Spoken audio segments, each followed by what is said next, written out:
Hi for this. Welcome back to my channel. If this is your first time, don't forget to subscribe, share, comment and like. In today's video, I'll be showing you how I made these packs of jollof rice for the elderly and the handicapped.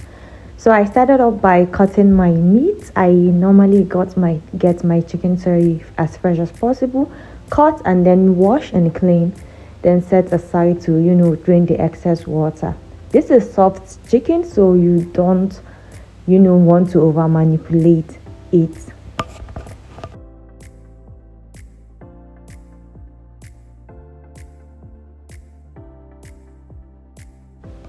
So now in some water enough to cook your chicken, I'll be adding some crushed onion, ginger and garlic, then some salt and seasoning, and then I'll be adding thyme and curry. That's literally all I'll be using for this chicken.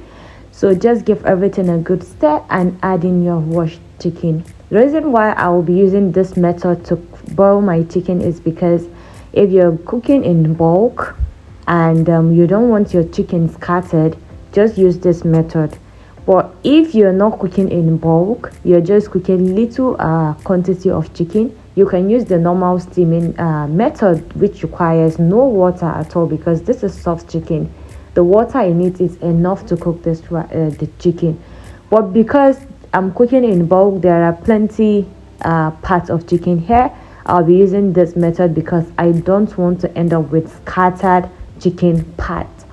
So after adding your washed chicken, all you need to do is just give everything a good stir, push it down, make sure it is inside that seasoned water, and let it boil until your chicken is soft enough for you. And that's literally all you need to do here. It took some minutes for me to reach this stage, and as you can see, my chicken is already boiled and ready to be fried at this junction.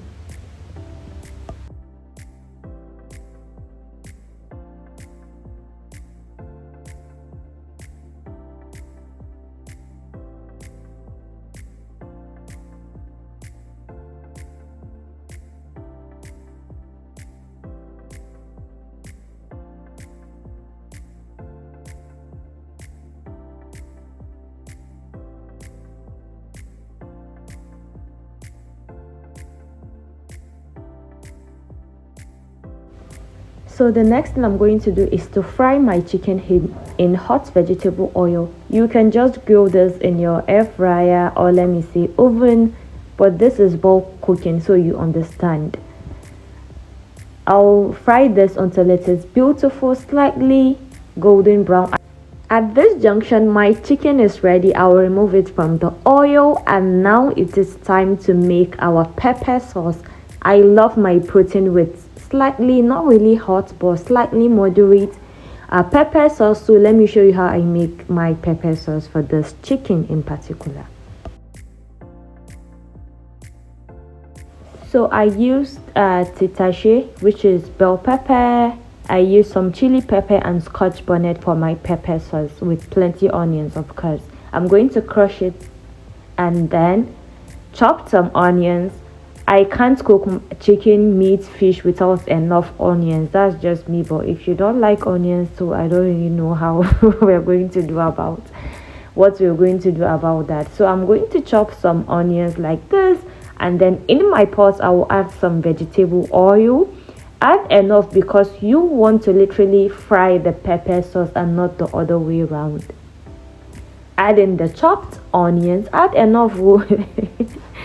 Yes, you need to add enough chopped onions. Remember, this is bulk cooking, and I'll be adding some minced ginger and garlic.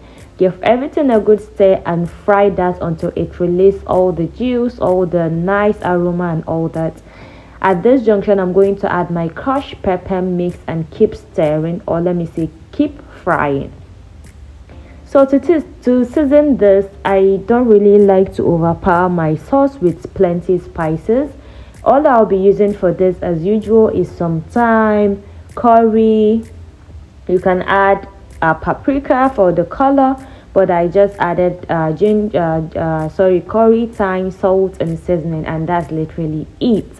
So give everything a good stir. You need to keep frying this at intervals until you see oil floating on top. That is when you achieve something like this. This is when you know your pepper sauce is done. You can scoop the excess oil on top and use it to cook noodles, yam porridge, anything you like, or even make jollof rice with it. So the excess oil is not going to go to waste.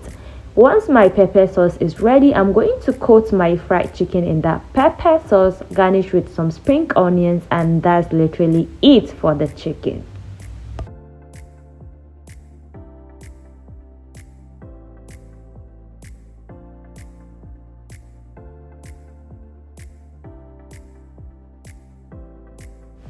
So now to make my jollof rice, I'll be blending some tomato, chili pepper, bell pepper, and some scotch bonnet, just a little for that heat. But since it's boil cooking and I'm cooking for strangers, I will not be adding too much pepper because I want everybody to enjoy this meal. So I'll blend this till it's smooth, cook it down to reduce the water or liquid, and this is going to be part of my base for my jollof rice.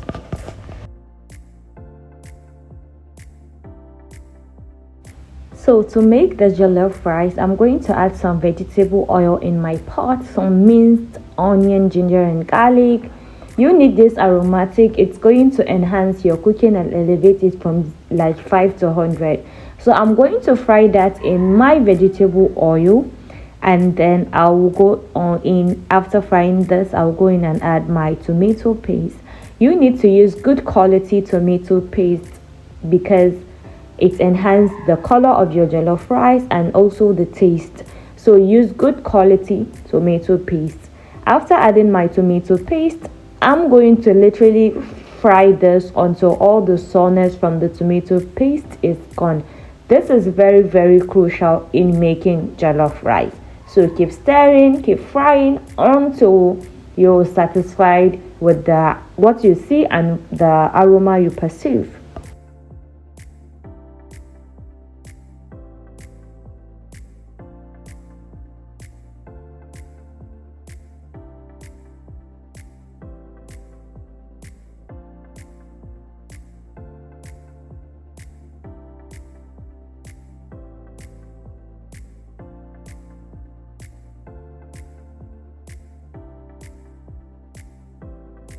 At this junction, you can see oil floating on top, then you know your tomato paste is well fried.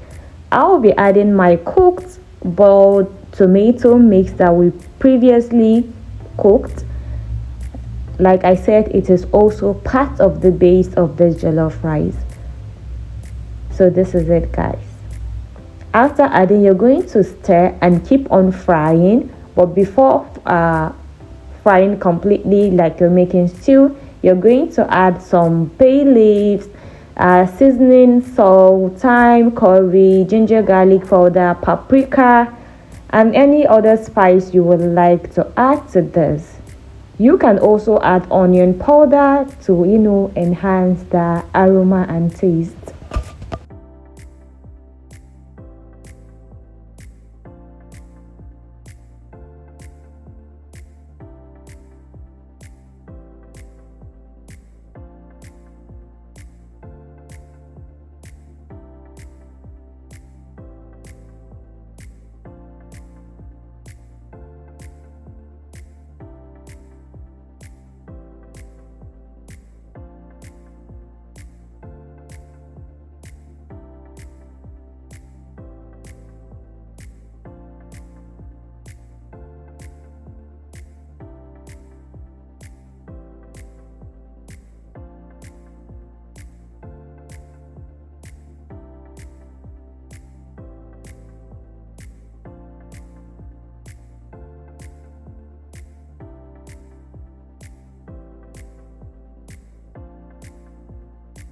Okay, once you fry this, you're going to add your washed rice. Okay, when I posted the real video of this recipe on my Instagram and Facebook, some people were like, I didn't wash this rice. How can I cook without washing rice, for goodness sake? Especially when you're making jollof, you need to wash it more than 10 times because you want all the starch gone. This is to enhance and make sure that your rice turn out great and not clump together. So after adding my washed rice, all I need to do first is mix everything in that in my tomato stew base. You want like every grain of rice to experience that perfectly prepared base before adding water. I love to do this before adding water because by doing this, I know the quantity of water to add to my rice instead of adding water first then adding my rice. I don't know if I'm making sense. With this, I will know the exact quantity of water to add. So I added some. As you can see, the water is obviously not enough. I'll be adding more, and keep stirring. Once everything is well stirred, I will cover and let it cook. At this junction, I'm sorry to say I missed some clips because I was cooking and shooting at the same time. You know how that can be. So I'm sorry I lost some clips to this video. So like I said, add enough water, stir. This is part of where I covered and let it cook for some minutes, let's say 20 to 30 minutes. And here I'm just stirring, to make sure everything is well stirred. And next I'll be covering this with some foil paper, aluminium foil, and then cover and let it steam on very low heat, like medium low heat, until my jollof rice is done. You can be checking at intervals, let's say after every 20 minutes, and be stirring, and just to make sure like everything is well cooked. Jollof rice is partly cooked and partly steamed, so you don't need to put plenty of water in this. The steaming will cook your jollof rice perfectly.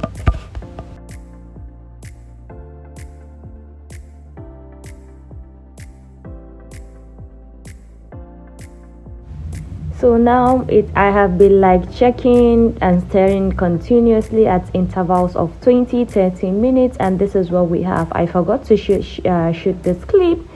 To make the smoky jollof rice, all you need to do is poke holes in your jollof rice like I did in the video, and then increase the heat to very high for like 5 minutes, and then you get that smokiness. So here I just added some margarine and I'm stirring everything to make sure everything is well combined and nice.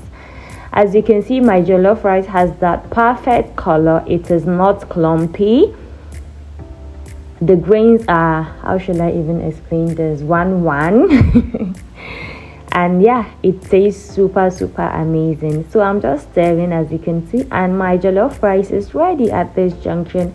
All I need to do now is to package this with my chicken, and of course, yeah, I fried some plantain, garnished with some spring onions, and we headed out to the streets to share with the elderly and the handicapped, even plus some children, I will say. So here I'm just cutting my plantain, and then I'll be frying this in hot vegetable oil. Plantain is not banana. I've seen some comments on my Instagram. Plantain is like the bigger version of banana, and is it meaty? I don't know. How to explain that, but they are two different things. So here at the park, I decided to pack my food in. I got this from the local market in my city. If you're in Zaria, just Sabongari market and just ask for Flamingo shop. He sells all things food, not really food, bacon, and packs and all of those kind of stuffs. So I'm plating my jollof rice chicken and my plantain, then garnish with some spring onions, and then yeah, that's literally it. So guys, don't forget to subscribe, share, and follow for more. If you want to donate to this cause, please check my Instagram or check the description box below. I'll be putting the account details for the donation. And yes, don't forget to subscribe for more. I'll be sharing more and more videos on my bulk cooking episode on the project Eat Good Food with Chef Amors. Thank you very much, and I will see you on my next one. Bye.